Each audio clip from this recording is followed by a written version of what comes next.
প্রভুর যে আচরিত প্রচারিত বাণী শহরে নগরে সব জায়গায় কৃষ্ণ ভাবনা, কৃষ্ণ চিন্তন, কৃষ্ণ সেবা, কৃষ্ণ গুণগান কীর্তন, প্রত্যেকটি মনুষ্য যাতে ভগবানের সেবায় নিযুক্ত হতে পারে, এরকম ছিল তাদের মূল উদ্দেশ্য।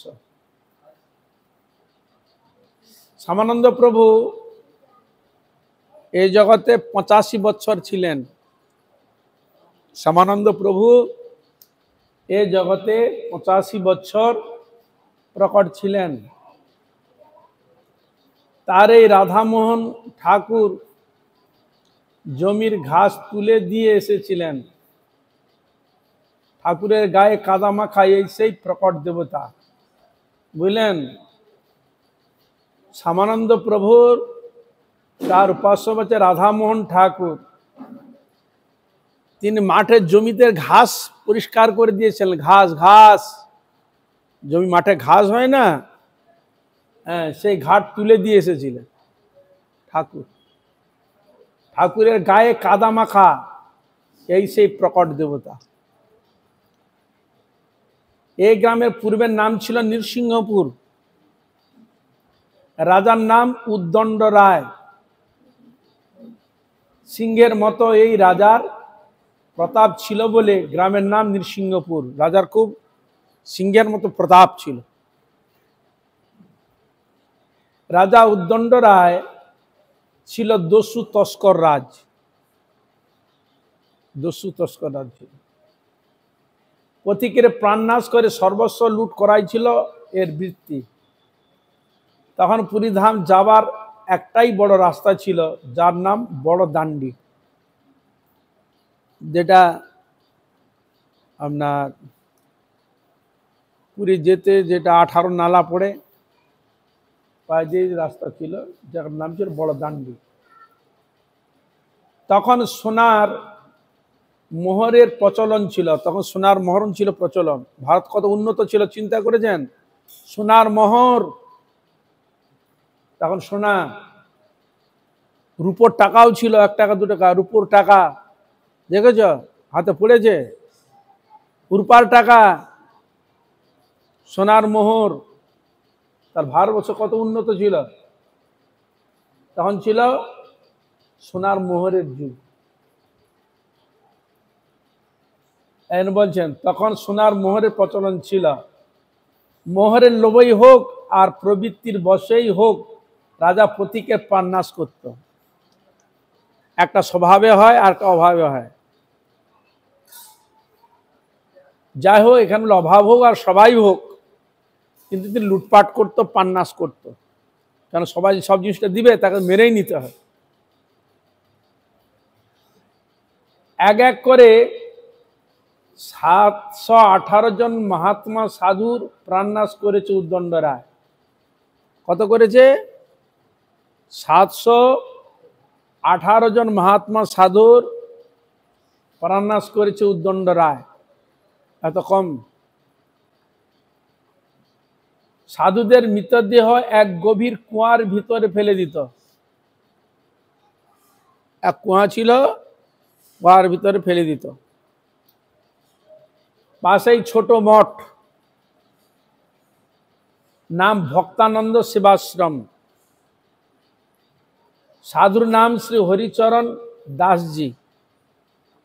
তাকে সঙ্গে নিয়ে যাওয়া যাবে সেই মরণ কূপের ধারে।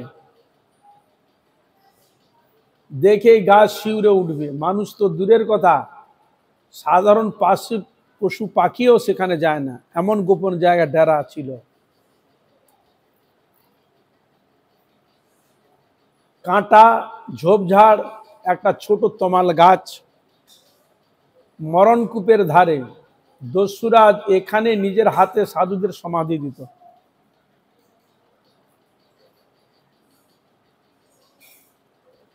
তাদের মর্মান্ত যাতনা মনে হয় এখনো বাতাসে ভারী করে রেখেছে। তাদের যে আত্মা যে কষ্ট পেয়েছিল, এখনো সে জায়গায় গেলে যেন মনে ভারী হয়ে তারা এখনো আছে, বসবাস করছে। তারা কত প্রাণের দায়ে প্রার্থনা করেছে দস্যুর পায়ে পড়ে, সত্যি তো, প্রাণ বাঁচাবার জন্য হাতে পায়ে কত ধরেছে, অনুনয় বিনয় করেছে, কিন্তু কঠোর হৃদয় তো, হৃদয় গলেনি। মৃত্যুর সময় তারা কত আর্তনাদ করেছে, কিন্তু দস্যুরাজের তাতে করুণা হয়নি। করুণা তো দূরের কথা, প্রতিটি সাধুর কাঁথা রেখে দিত। কাঁথা যারা যেত বাইরে, কিছু কাঁথা এটা ওটা থাকতো তো, ওকেও নিয়ে নিত। আর অট্ট হাসিতে বলতো এই দেখ, আর হাসতে হাসতে বলতো, অট্ট হাসতে হাসতে বলতো এই দেখ 718 জন সাধুর প্রাণ আমার হাতে গেছে। আজকে কেউ ধরতো, ছেড়ে এই দেখ 718 জন সাধু প্রাণ আমার হাতে গেছে, আর তুই কি বলছিস? হ্যাঁ, তো ছেড়ে দেবো?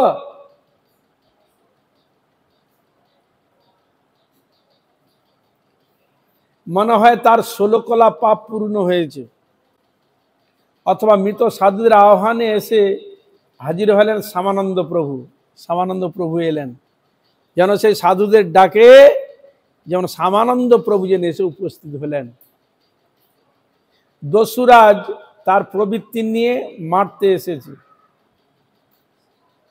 দস্যুরাজের কাজ কি? তার প্রবৃত্তি যেমন সবাইকে যখন ভয় দেখায় মারে, সেরকম করে এসেছে। এখন অনুচরের সঙ্গী তীর নিক্ষেপ করলো। শ্যামানন্দ প্রভু তো দস্যুরাজ প্রবৃত্তি নিয়ে মারতে এসেছে, আর অনুচরের সঙ্গে তীর নিক্ষেপ করলো। তীর বিপরীত গতিতে তীরন্দাজদের গায়ে বিদ্ধ করলো। তীর ছুঁড়েছে, ও গিয়ে আবার জেমরে তার উল্টো তার গায়ে এসে লেগেছে। শ্যামানন্দ প্রভুর কে মারার জন্য ওরা চেষ্টা করেছে, তীর ছুঁড়েছে, এটা ওটা করেছে, কিন্তু যখন তীর ছুটতে গেছে শ্যামানন্দ প্রভু গায়ে নাকি উল্টে ওদের গায়ে লেগেছে। প্রভু তার দিকে দৃষ্টি দিতেই তার স্বভাবের সম্পূর্ণ পরিবর্তন হলো, দৃষ্টিতে পরিবর্তন হয়ে গেল। সে প্রভুর পায়ে পড়েছে। শ্যামানন্দ প্রভু বললেন, তোমার আর কোনো পাপ নেই। দেখো, গঙ্গার পরশ হইলে পশ্চাতে পাবন, দর্শনে পবিত্র করো এই তোমার গুণ। সেরকম শ্যামানন্দ প্রভু দর্শনের দ্বারা তার সকল পাপ থেকে তাকে মুক্ত করেছে। এই জন্য মহাপ্রভু জগাই মাধাইকে বলছে, এই জগাই মাধাই, তোর পাপ এত করেছিস কর্ম। যমরাজ কান্ত, বর্ণন দিচ্ছে চৈতন্য চরিতামৃতে, যমরাজ কান্ত। আর বলে কি আর কারো দোষ নেই, খালি ওই শুধু জগাই মাধাই করেছে এটা করে, তার সব লিখতে লিখতে ওদের লিখতে লিখতে আমার সময় চলে গেছে। পাহাড় পাহাড় পেরিয়ে গেছে, মানে যমদূতগুলো কাঁদছে, চিত্রগুপ্ত কাঁদছে, এ কি করে সাজা গ্রহণ করবে, এত পাপের পাহাড় তৈরি করেছে। গৌরনিত্যানন্দ প্রভু যে কৃপা হলো, একবারে দিয়ে উড়ে চলে গেল। এই জন্য মনুষ্য আমরা কলিকালে আমাদের মধ্যে পাপ টাপ দোষ ত্রুটি বহু কিছু থাকবে। তাই এই জন্য চৈতন্য মহাপ্রভু বললেন, এহেন পাপি তাপি বদ্ধ জীব একমাত্র যদি হরিনামকে আশ্রয় করে, হরিকে আশ্রয় করে, তার হরির কৃপাতে সর্বপাপ থেকে মুক্ত হয়ে ভগবত ধাম যেতে পারে। তাই শ্যামানন্দ প্রভু যে 718 জন সাধুকে মেরেছে, এটা মানলো তো সাধুর সংখ্যা, এটা শুধু সাধুর সংখ্যা গেছে, আর তো অনেক মেরেছে।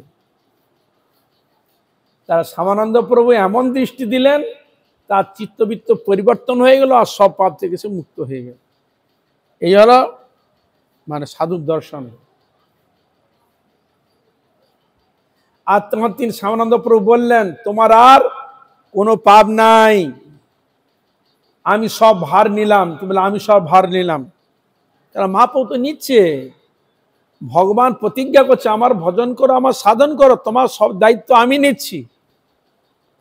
সর্বধর্মান পরিত্যজ্য মামেকং শরণং ব্রজ, অহং ত্বাং সর্বপাপেভ্যো মুখ্য সাইমা সচ। তুমি যদি আমার কথা শুনো, তাহলে আমি তোমার সর্ব পাপ থেকে আমি মুক্ত করে দেবো, ভগবান গ্যারান্টি দিয়েই দিয়েছি। তার ভগবানের কথা আমাদের সন্দেহ আর কি আছে? সন্দেহ কোনো আছে কি? কোনো সন্দেহ নেই। এই জন্য শ্যামানন্দ প্রভু বললেন, আমি তোমার সব ভার নিলাম, তুমি শুদ্ধ হয়েছ। রাজা স্বগোষ্ঠী দীক্ষা নিলেন শ্যামানন্দ প্রভুর কাছে। স্বগোষ্ঠী সব ওই চুরি টাকা যারা করতো সবকে শোধন করে সকলে শ্যামানন্দ প্রভুর আশ্রিত হয়ে গেলেন। তাহলে পুরী ওই স্টেটকে শ্যামানন্দ প্রভুর অশেষ কৃপা রয়েছে। গুরুদেবের জন্য এই মন্দির নির্মাণ করে দেন। তার এই যে মন্দিরটা কে নির্মাণ করলো? ওই রাজা গুরুদেবের কৃপায় মন্দির নির্মাণ করে দেন। প্রভু এখানে ২৬ বছর প্রকট লীলা করেন। ক বছর? ২৬ বছর। গুরুদেব বললেন, বৃন্দাবন স্মরণের জন্য রাধাকুণ্ড শ্যামকুণ্ড করে দাও। হ্যাঁ, শ্যামানন্দ প্রভু বললেন, ওকে দেখো রাধাকুণ্ড আর শ্যামকুণ্ড বানিয়ে দাও। রাজা দুটি বৃহৎ পুষ্করণী খনন করেন, শ্যামকুণ্ড আকারে ২ বিঘার পরিমাণ আর রাধাকুণ্ডের পরিমাণ ৩ বিঘার বেশি। হরে কৃষ্ণা, ঘুম এসে গেছে। হরিকথা শুনলে ঘুম আসে, যার ঘুম হয় না, ওষুধ খেলেও ঘুম হয় না, হরিকথা শুনলে তার ঘুম হবে। হরে কৃষ্ণ। কিন্তু এমনি আল্টু পাল্টু কথা বলে ঘুম হবে না। তাহলে সে রাজা শ্যামানন্দ প্রভু বলেছিলেন, বৃন্দাবনের স্মৃতিকে স্মরণের জন্য রাধাকুণ্ড আর শ্যামকুণ্ড বানিয়ে দাও। তাই সেই রাজা শ্যামানন্দ প্রভুর কথাতে ২ বিঘা জমির পরিমাণ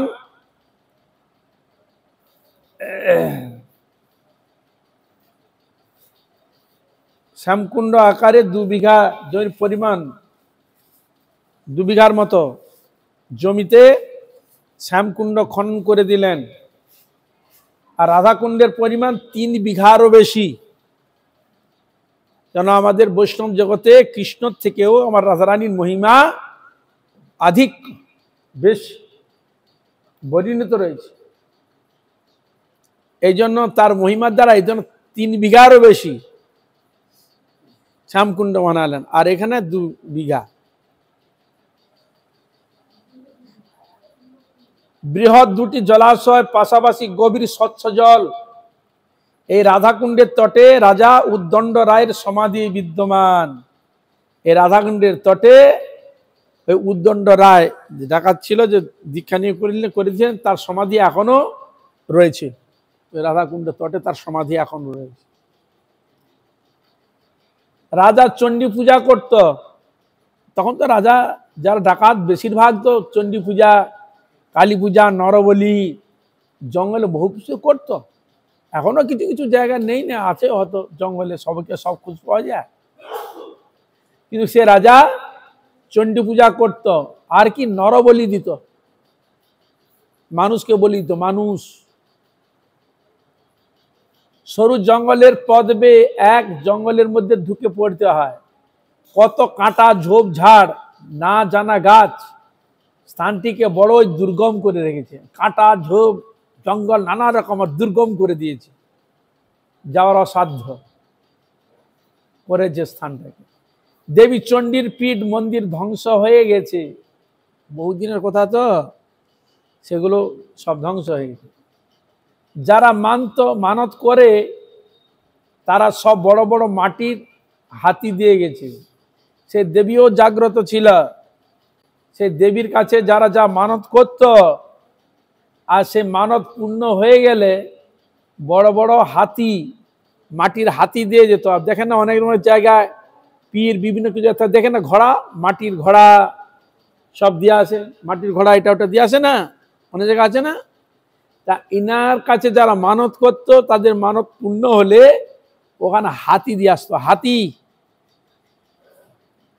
মাটির হাতি দিয়ে আসতো। পোড়া মাটির হাতি বানায় না, পোড়া মাটির হাতি, ঘোড়া এসব পাওয়া যায়, তো এইসব করে দিয়ে আসতো। অধিকাংশ হাতি ভাঙা স্থানটিতে দাঁড়াতেই বুকে রক্ত জল হয়ে যায়। সেখানে দাঁড়ালেই তার এই কার্যকলাপ স্মরণ করলে শরীরের জল, রক্ত জল হয়ে যায়। যদি 360 বছর পরেও এই জঙ্গল দুর্গম স্থান হয়, না জানি সেই সময় কি ছিল। বলে এখন দেখলে যদি এর অবস্থা, তখন তাহলে কিরকম ছিল? কত বছরের পূর্বের কথা?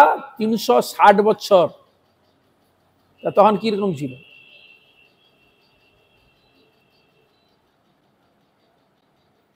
কত মানুষের রক্ত এখানে মাটিতে ভিজেছে। ও কি ভীষণ সেই দস্যুরাজ। জঙ্গলের দিকে তাকালে আরো ভয় হবে। বড় বড় উইঢিপি, আর ওই উইঢিপি হলো বিষধর সর্পের অবাধ বিচরণ ক্ষেত্র। উইঢিপি রয়েছে, ওই উইঢিপির মধ্যে সাপ থাকে, বড় বড় বিষধর সাপ। তখন শীতকাল বেলেই হয়তো মহাশয়রা বের হয়নি। শীতকাল আমরা যে সময় গিয়েছিল দেখতে, সে সময় শীতকাল থাকলে কিন্তু সাপ ব্যাং বাইরে থাকে না, ওই ঠান্ডার জন্য ভিতর ঢুকে যায়, গর্তের মধ্যে বিভিন্ন জায়গায় ঢুকে যায়। শ্যামানন্দ প্রভুই রাধামোহন বিগ্রহ প্রতিষ্ঠা করে গ্রামের নাম রাখেন কানপুর। কানপুর নাম কেন হলো না, সে রাধামোহন বিগ্রহ প্রতিষ্ঠা করে গ্রামের নাম রাখে কানপুর। কানাই, এ কানাই যেমন কানপুর, যেমন কানাইয়ের কথা মনে হবে, কৃষ্ণের কথা মনে হবে, এই যে নাম না কানপুর। শ্রীকৃষ্ণ কানাইয়ের নামে 5 পোয়া চাল, ডাল আর কটা আলু হলো ঠাকুর সেবার বরাদ্দ। 5 পোয়া চাল, ডাল আর কটা আলু হলো ঠাকুর সেবার বরাদ্দ। এই ছিল। তদানীন্তন সময় তাদের মূল কিসের উপর জোর ছিল? হরি ভজনের উপর। হরি কথা, হরি প্রচার আর ভজন, তাদের উপর ছিল। আর অন্য কি এগুলো ছিল? হ্যাঁ ছিল। যে এখন যেমন আড়ম্বর হয়, এতটা আড়ম্বর ছিল না। এখানে দেখুন না, বরাদ্দ কি ছিল?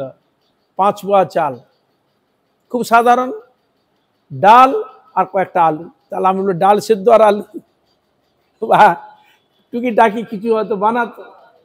তাই এটা কিসের দেওয়া হচ্ছে না? তদানীন্তন তারা ভজন করতো, হরি আরাধনা করতো। তাদের ছিল হরি আরাধনার উপর ছিল জোর, আরাধনার উপর জোর ছিল তাদের।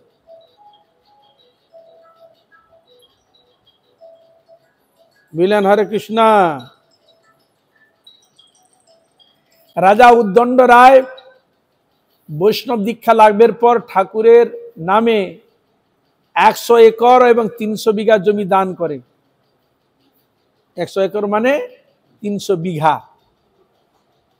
300 বিঘা জমি দান করে ঠাকুরের উদ্দেশ্যে। তদানীন্তন সময় এরকম ঠাকুর বাড়ি অনেক এরকম জমি জায়গা ছিল। এখন কিছু কিছু জায়গা আছে অন্যান্য সরকার এদাদ করে নিয়ে নিয়েছে, তবে এখনো যেটুকু আছে যথেষ্ট আছে। সে জমি এখনো আছে।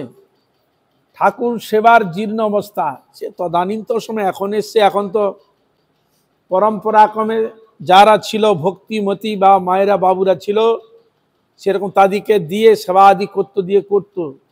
এখন যে পরিবেশের জেনারেশন আসছে, হরি ভজনে যাচ্ছে না, হরি কীর্তন কোনো দিকেই যাচ্ছে না, কোনো দিকে তাদের ইন্টারেস্ট নাই।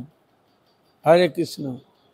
একবারে পুরো যেটাকে বলা হয় মানে কাম, ক্রোধ, লোভ, মোহ, মদ, মাৎসর্য, এই 6টা রিপুর যেন একবার ডিপো হয়ে দাঁড়িয়ে গেছে। সহ্য গুণ থেকে আরম্ভ করে সব জিনিসটা হারিয়ে ফেলেছে। সেরকম বিশেষ কিছু নাই। আর যেখানে যাদের যতটুকু ছিল, কেউ চাকরি ক্ষেত্রে বিভিন্ন ক্ষেত্রে উদার হয়ে চলে গেছে, শরিক নাই। যারা হয়তো সেবা করতো, দেখা গেল বাড়ির কেউ নেই, কি করে হবে? এরকম করে ঢুকছে।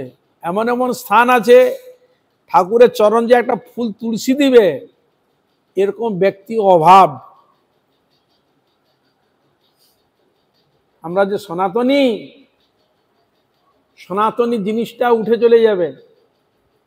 যদি এসব জিনিসগুলোকে যদি অনুসরণ যদি না করি, গীতা ভাগবত শাস্ত্র যদি অনুসরণ যদি সৎসঙ্গ যদি না করি, কেন আমরা তো জেনে আছে আমরাই কিছু শিখি না, ধর্ম সম্বন্ধে কোনো আমাদের অভিজ্ঞতা নাই, তা আমাদের ছেলে পুলেকে তো শিখাই না আমরা। আর স্কুল কলেজ তো এই শিষ্টাচারটা নেই যে ওখানে কিছু থাকবে।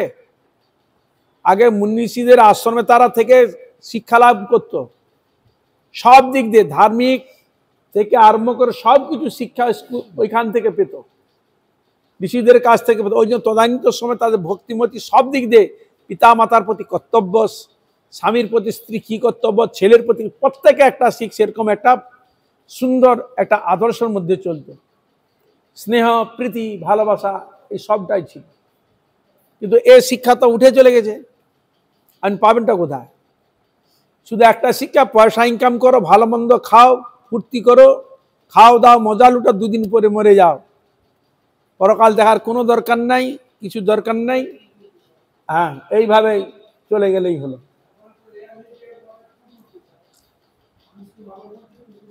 তা এই জন্য এখানে এই দেখা যায় ঠাকুর সেবার জীর্ণ অবস্থা। মন্দিরের পাশে প্রভুর সমাধি, ওই মন্দিরের পাশে প্রভুর সমাধি। এখানে শ্যামানন্দ প্রভু 1.5 ঘন্টা হরিনাম জপ করতে করতে সমাধিস্থ হন। 1.5 ঘন্টা হরিনাম করেছে, হরিনাম করতে করতে তিনি সমাধিস্থ হয়েছেন। এখানে তাকে শেষ সমাধি দেওয়া হয়। শোভিত তার খড়ম জোড়া, এখনো খড়ম জোড়া শোভিত রয়েছে। মাঝে মাঝে প্রভুর পায়ের খড়ম বিপরীত হয়ে যায়, খড়ম রাখলে উল্টো সোজা হয়ে যায়, বিপরীত। এতে অনুমান করা হয় যে তিনি মাঝে মাঝে বেড়াতে বের হন। আজও মাঝে মাঝে তিনি বেরোতে হন। এরা নিত্য আছে, সহজ সময়ের জন্য যে গুরুপুরে সবাই নিত্য আছে এরা। আমরা যখন মনুষ্যের মতো যখন তার পুরো নিবেদন আমরা তাকে দেখতে পাই, কিন্তু আমাদের মনুষ্যের অন্তরালে যখন চলে যায় তখন তো জড় চোখে দেখতে পাই না, কিন্তু সকলে আছে, সকলে আছে, গুরুবর্গ সকলেই আছে, নেই নয়, সকলেই রয়েছে, তারা দেখছেন জিনিসগুলো। তা এই জন্য যে খড়মের তার কিছু চিহ্ন এরকম দেখা যায়। এ কেন বৃন্দাবনে নিধুবনে শৃঙ্গার করে সুন্দর করে রেখে দেওয়া আছে, নিধুবন সভাকুঞ্জে রেখে দেওয়া আছে, লাড্ডু করে রেখে দেওয়া আছে, ইটি করে রেখে দেওয়া আছে। হ্যাঁ, আবার সকালে যখন খুলতে দেখুন উল্টো পালট হয়ে আছে, উলট পালট এদার ওদার হয়ে পড়ে আছে। এই জন্য বলেন গোবিন্দ রাধা গোবিন্দ এখনো সেই সভাকুঞ্জে নিধুবনে এখনো ভগবান গোবিন্দ তিনি লীলা করছেন। এই জন্য বলে অদ্যাপিও সেই লীলা করে গোরা রায়, কোনো ভাগ্যবান জীব দেখিবার পায়। এখনো মহাপ্রভু নবদ্বীপে লীলা করছেন, এখনো কৃষ্ণচন্দ্র তিনি লীলা করছেন তার ধামে, সে রামচন্দ্র এখনো তিনি লীলা করছেন। কিন্তু তাকে দেখবে কে, কোন চক্ষে? যার হৃদয় সেরকম রয়েছে, হৃদয় নির্মল হয়েছে, হ্যাঁ, এই জগতের সব কিছুকে ত্যাগ করেছে, সম্পূর্ণ ভগবানকে প্রাপ্তির জন্য হৃদয় যাদের কেঁদেছে, গোবিন্দকে প্রাপ্তির জন্য, হা কৃষ্ণ হা রাধে হা গোবিন্দ হা গৌর হরি, হে শ্রীরাম কৃপা করা দয়া, কবে তোমার দর্শন পাবো, আকুতি মিনতি করছে, হ্যাঁ, অন্তরালে ক্রন্দন করছে গোবিন্দকে প্রাপ্তির জন্য, দর্শন করার জন্য। এহেন ভক্তের হৃদয়ে ভগবান তার অপ্রাকৃত লীলার মাধুর্যকে প্রকাশ করে জানিয়ে দেন।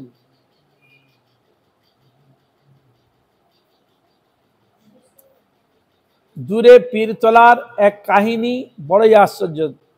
ওই মন্দিরের কাছাকাছি একটু দূরে এক পীরতলা আছে, অনেক জায়গায় পীরতলা থাকে, কাছের গোড়ায় পীরতলা। হ্যাঁ, একটা পীরতলার কাহিনীর আশ্চর্য বলছেন। এই পীর হচ্ছে সিদ্ধপীঠ। পীর মানে মুসলমানদের, আমাদের যেমন যে হয় ওদের সেরকম কেউ হলে তার দিকে পীর বলা হয়। হ্যাঁ, এই পীর সিদ্ধ ছিল। এক বড় কাহিনী আশ্চর্য এই পীরতলার, এই পীর সিদ্ধ ছিল, মানে উনি সিদ্ধ একজন ছিল। বাঘের পিঠে চড়ে বিষধর সর্পকে চাবুক মেরে বেড়াতো। ওই সিদ্ধ বাবা, বাঘ তো হিংস্র, বাঘের পিঠে চড়তো, বাঘ যদি না যেত চাবুক কিসের করতো, বিষধর সর্পকে হাতে ধরে ওইটা করতো চাবুক। হরে কৃষ্ণ। চাবুক ছিল বিষধর সর্প, সাপকে হাতে করে নিয়ে চাবুক মারতো বাঘকে, করেছিল বলছে বাঘের পিঠে চড়ে বিষধর সর্পকে চাবুক করে বেড়াতো। এইভাবে প্রভুর কাছে আসে। একদিন এরকম ঘটনা সামান্য প্রভু কাছে এসে বাঘের পিঠে এসেছে, আর ওই বিষধর সর্পকে চাবুক মারতে মারতে এসে উপস্থিত। এভাবে প্রভুর কাছে আসে। প্রভু তখন দান মানছিলেন দেওয়ালে বসে, দন্ত ধারণ করছিলেন দেওয়ালে বসে। কেন নতুন, অনেক সময় নতুন দেওয়াল আগে হতো, আমরা তো দেখেছি, যখন ওই যারা বড় লোক তারা হয়তো ইট ফিট এটা দিয়ে করতো, কিন্তু এমনি যাদের সেরকম নাই, কি করতো, উঁচু জায়গাতে ভালো করে কাদা করে ওই একটা মোকাম দিয়ে পিটাতো, পিটিয়ে মাটি তাকে বসিয়ে দিত, দিয়ে এবার কোদাল দিয়ে এরকম 2-3 ইঞ্চি মোটা মোটা চাপ তুলতো। হ্যাঁ, চাপ তুলে প্রায় 1.5 হাত প্রায় 2 হাত দেওয়াল চওড়া হতো। এরকম পাশে পাশে মেরে মেরে মাঝখানে দিয়ে দিয়ে তৈরি করতো বাড়ি। হরে কৃষ্ণ। যাকে বলে চাপের বাড়ি, চাপ, ওই মাটি কেটে কেটে আগে তৈরি করে। আপনারা করেছেন, দেখেছেন, এগুলো গ্রামে এখনো আছে। যদি যান, প্রায় 1.5 হাত চওড়া মাটি এরকম তৈরি হতো। তা সেরকম ভাবে তৈরি করেছে। আর ওই বাঘের পিঠে চড়ে আর সাপের, বিষধর সাপকে মারতে মারতে, চাবুক মারতে মারতে এসে উপস্থিত হয়েছে। আর উনি দাঁত ছিলেন দেওয়ালে বসে। পীরকে আসতে দেখে দেওয়ালকে বললেন, তুই চল। দেওয়াল চলতে লাগলো। হ্যাঁ, এখন সকলে বলবে বাঘ, সে তো তার প্রাণ আছে, তার চলার ক্ষমতা আছে, 7 দিনের চাবুক মারতে হতেই পারে, হয়তো সেটা কোনো সাধনের দ্বারা বশ করতে পারে, বশে চলতে পারে, কিন্তু দেওয়ালটা তো মাটি। হরে কৃষ্ণ। তার কোনো প্রাণ আছে দেওয়ালের? বাঘের প্রাণ আছে, সে চলছে, প্রাণী, কিন্তু দেওয়ালে তো কোনো প্রাণ নাই। তো ও যখন চলছে বলে, দেওয়াল তুই চল, দেওয়াল চলতে আরম্ভ করেছে।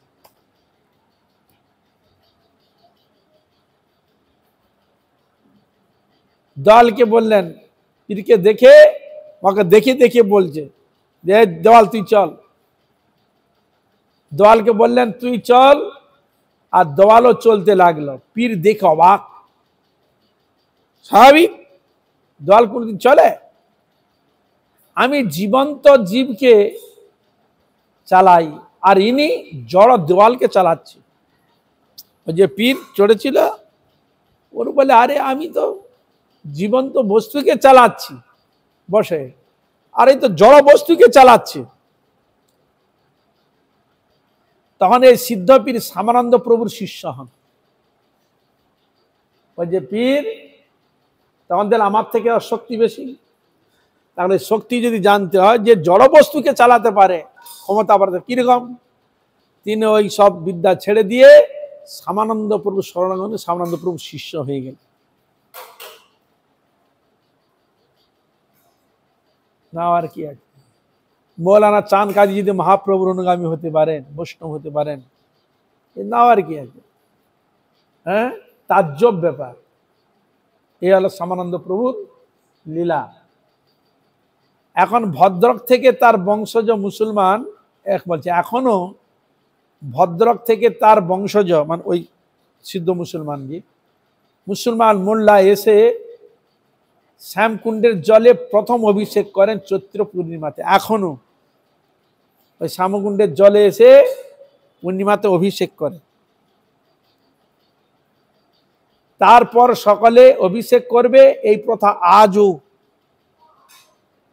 এখানে চণ্ডী, প্রভু ও পীরের 3টি জ্যোতি মাঝে মাঝে দেখা যায় বলে জনশ্রুতি। এখনো ওখানে চণ্ডী মন্দিরে এবং পীরের ওই জায়গাটা এখনো 3টা করে জ্যোতি মাঝে মাঝে রাত্রে দেখা যায়, জনশ্রুতি। স্নান পূর্ণিমাতে প্রভুর তিরোধান, স্নান পূর্ণিমাতে। কোন স্নান? জগন্নাথ দেবের যে স্নান যাত্রা। আর চৈত্র পূর্ণিমাতে আবির্ভাব।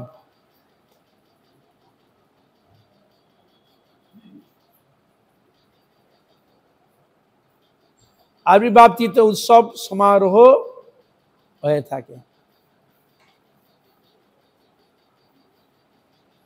এবার গাঁও অমরদা। আচ্ছা, খড়গপুর ভদ্রক লাইনে লোকাল ট্রেনে রাজঘাটে নেমে পশ্চিমে 5 কিমি পথ, মহাপ্রভু এই পথে পুরী গিয়েছিলেন। পুরী পুরী তখন তো হাঁটা পথ ছিল, জঙ্গলের ভিতর দিয়ে রাস্তা দিয়ে হেঁটে, কারণ জঙ্গলটা সোজা তো অল্প রাস্তা হয়, আর রাজপথ দিয়ে গেলে অনেক দূরে দিয়ে যেতে হয়, এই জন্য ধারে ধারে ধারে ধারে যেতে হয়। মহাপ্রভু এই পথে পুরী গিয়েছিলেন। এই পথে মহাপ্রভু ক্ষুধার্ত হয়ে একটু ভিক্ষা চেয়েছিলেন। ক্ষুধার্ত তো ভিক্ষা চেয়েছিলেন। গ্রামের লোক প্রভুকে জল দেয়নি, না, গ্রামের লোক প্রভুকে জল দেয়নি, না। প্রভু বলেন ভিক্ষা চাইলাম দিল না, কাঠ পাথরের মতো এরা। বলে আমি জল চাইলাম দিল না, ভিক্ষা চাইলাম, তাদের কাঠ পাথরের মতো এদের শরীরে ভাই। হ্যাঁ, পাথরে কোনো কি আর হুঁশ জ্ঞান থাকে না, কাঠের কোনো হুঁশ জ্ঞান থাকে? বলে কাঠের পাথরের মতো এরা, কাঠ পাত্র সুলভা, অন্ন বস্ত্র বিবর্জিতা, বলে ক্ষুধাতে উঠে চলে যান, এই বলে উনি উঠে চলে যান। সেই থেকে এই গ্রামের নাম হয় কাঠোয়া অমরদা। সেই থেকে নাম হয় কাঠোয়া অমরদা। বৃহৎ এক সরোবর, আয়তনে প্রায় 200 বিঘার মতো, বিরাট আছে, 200 বিঘা। এখানে সরকারের মৎস্য প্রকল্প স্থান এখন বন্ধ, আগে ছিল। ধারে ধারে কত কহলার ফুটে আছে, লাল শালুকে শাস্ত্রে কহলার বলে, কহলার, লাল শালুকে কহলার বলে, বা শ্যাবলা, লাল শালুক ফুটে উঠেছে। সরোবরের শোভাকে আরো শোভান করেছে ভাসমান অগণিত জলচর পক্ষী, প্রচুর পক্ষী ওখানে আসে। জনশ্রুতি বলে এই জলাশয়ের ধারে এসে সন্ধ্যা সুপারি সিঁদুর দিয়ে পূজা করে গেলে যতগুলি বাসনের প্রয়োজন ততগুলি বাসন পাওয়া যায়। আগে এরকম শুনেছি, দেখিনি, কিছু কিছু জায়গায় এরকম শুনেছি, বেশ ভালো, সেগুলো মানে প্রতিষ্ঠিত পুকুরে যাদের কোনো অনুষ্ঠান আদি হতো, ওখানে মানত করে কটা কি লাগবে লিখে দিয়ে আসতো, মানত করে না, তারপর দিন গিয়ে আপনি গিয়ে দেখুন আপনার যটা বাসন যা লিখেছিলেন সব ওখানে।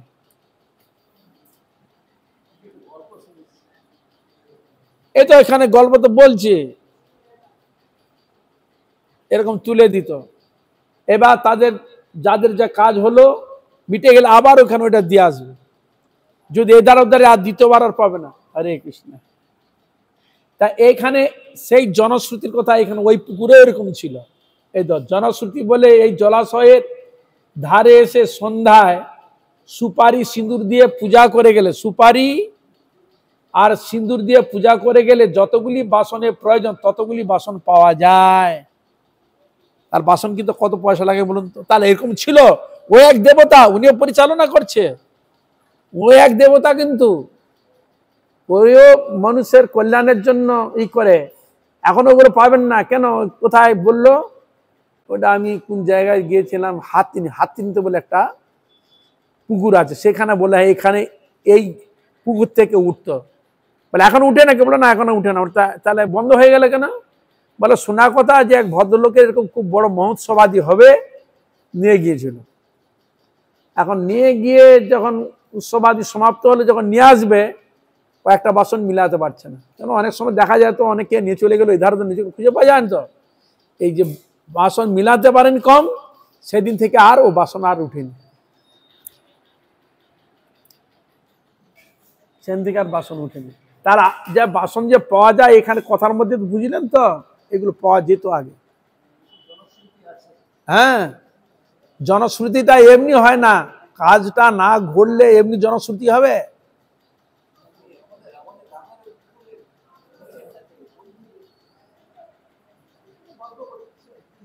এই তো এখানে আবার বলছেন পাওয়া যায়, কালের স্রোতে সে পদ্ধতি লুপ্ত হয়েছে, সে পদ্ধতি লুপ্ত হয়ে গেছে, এখন জনশ্রুতি মাত্র। কাঠোয়া অমরদা গ্রামে এখনো বৈষ্ণব ধর্মের প্রসার হয়নি, ওই মহাপ্রভুকে দেয়নি জল সে থেকে ওই স্থানটা এর মধ্যে, ওখানে এখন বৈষ্ণব হয়নি কেউ। কাটোয়া নয়, এদিকে। হ্যাঁ হ্যাঁ, মহাপ্রভু, আচ্ছা হ্যাঁ, বৈষ্ণব ধর্মের প্রসার হয়নি, মহাপ্রভুর কোনো বিগ্রহ প্রতিষ্ঠিত নেই। কোনো বৈষ্ণবীয় অনুষ্ঠান করতে হলে সুন্দর কুলি থেকে মহাপ্রভুকে এনে উৎসব করে, কেউ যদি কিছু করতে চায় অন্য জায়গা থেকে মহাপ্রভুকে নিয়ে এসে উৎসবাদী করে। আজও বর্তমান বটবৃক্ষের মূলে মহাপ্রভু এসে বিশ্রাম করেছিলেন, তার কোনো চিহ্ন নেই। ওগুলোকে যে ধরে রাখবেটা কি, ব্যক্তি থাকলে তো ধরবে, সেরকম মহানুভবী ব্যক্তি থাকলে তো সেই জিনিসটাকে প্রকাশ করবে যে এখানে মহাপ্রভু এসেছিলেন, তার একটা স্মৃতিসৌধ রাখবে। সেরকম ব্যক্তি তো থাকা চাই নাকি, ব্যক্তি না হলে রাখবে কি করে? কালের ঝড়ে বট গাছ নষ্ট হয়েছে, একটা ছোট্ট বেদি করে মহাপ্রভু স্মৃতি চিহ্ন ভবঘুরেদের আকর্ষণ করবে এবং মনে করেও কেউ তার নির্মাণের প্রয়োজন বোধ করেনি। কিছু একটু টুকটি উঁচু করে রেখেছে বলে এই মহাপ্রভু এসেছিল, এখন সেখানে কারো এখন ওইটাকে সংস্কার করার জন্য কারো এখনো চোখ পড়েনি। আজ এখানে থাক, কালকে আমরা এর পরের প্রসঙ্গ শুনব। তাহলে এইভাবে বহু কিছু জিনিস আমাদের চোখের অন্তরালে, শোনার অন্তরালে সব চলে গেছে। এই সব কথা যে শুনবো সেরকম যারা বহু পুরনো মুরব্বী, এখন তো সেসব ব্যক্তিদের পাওয়া যায় না, সাধারণ ভজন ব্যক্তিও সেরকম অভাব। তাদের ভজনের যে অনুভূতি এবং প্রাপ্তির যে অনুভূতি, ভিতরে প্রাপ্তির যে উৎসাহ উদ্দীপনা, সেগুলো আমরা পাবো কোথায়?